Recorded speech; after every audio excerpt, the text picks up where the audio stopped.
بسم الله الرحمن الرحيم. حاميم.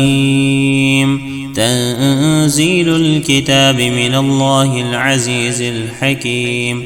ما خلقنا السماوات والأرض وما بينهما إلا بالحق وأجل مسمى، والذين كفروا عما أنذروا معرضون. قل أرأيتم ما تدعون من دون الله أروني ماذا خلقوا من الأرض أم لهم شرك في السماوات، ائتوني بكتاب من قبل هذا أو أثارة من علم إن كنتم صادقين. ومن أضل ممن يدعو من دون الله من لا يستجيب له إلى يوم القيامة وهم عن دعائهم غافلون. وإذا حشر الناس كانوا لهم أعداء وكانوا بعبادتهم كافرين. وإذا تتلى عليهم آياتنا بينات قال الذين كفروا للحق لما جاءهم هذا سحر مبين. أم يقولون افترى، قل إن افتريته فلا تملكون لي من الله شيئا، هو أعلم بما تفيضون فيه، كفى به شهيدا بيني وبينكم وهو الغفور الرحيم. قل ما كنت بدعا من الرسل وما أدري ما يفعل بي ولا بكم، إن أتبع إلا ما يوحى إلي وما أنا إلا نذير مبين.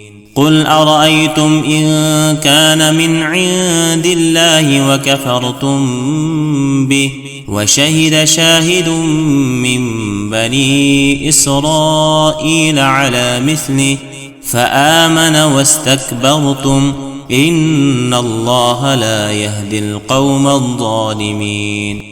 وقال الذين كفروا للذين آمنوا لو كان خيرا ما سبقونا إليه، وإذ لم يهتدوا به فسيقولون هذا إفك قديم. ومن قبله كتاب موسى إماما ورحمة، وهذا كتاب مصدق لسانا عربيا لينذر الذين ظلموا وبشرى للمحسنين.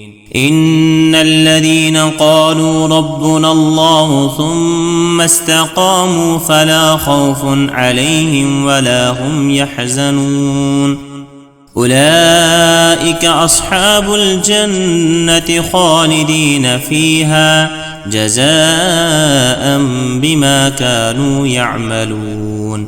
ووصينا الإنسان بوالديه إحسانا، حملته أمه كرها ووضعته كرها، وحمله وفصاله 30 شهرا، حتى إذا بلغ أشده وبلغ 40 سنة قال رب